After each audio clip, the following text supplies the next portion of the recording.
La lecture, les langues ou encore les mathématiques, les Israéliens accordent une importance considérable à l'éducation de leurs enfants.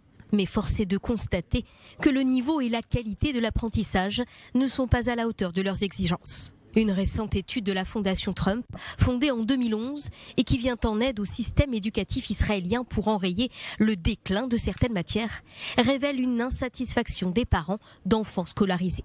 Près de 76% d'entre eux sont peu satisfaits du fonctionnement du système éducatif en Israël, soit 3/4 de la population. L'enquête nous apprend aussi que 64% des parents sont inquiets du nombre élevé d'élèves dans les classes. Et à la question de la qualité de l'apprentissage, près de la moitié des parents déclarent que les enseignants ne sont pas assez bons. Des chiffres peu encourageants. À cela s'ajoute la difficulté à suivre le rythme des changements.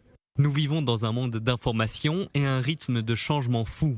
Et nous avons échoué en essayant de suivre le rythme des changements du 21e siècle. Au point que l'éducation ne serait plus pertinente pour l'avenir de nos enfants.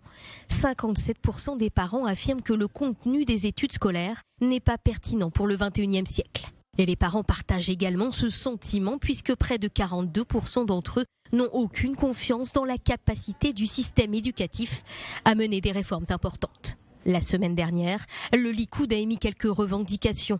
Le parti de Benyamin Netanyahou a notamment demandé la gratuité de l'enseignement pour les enfants de 0 à 3 ans.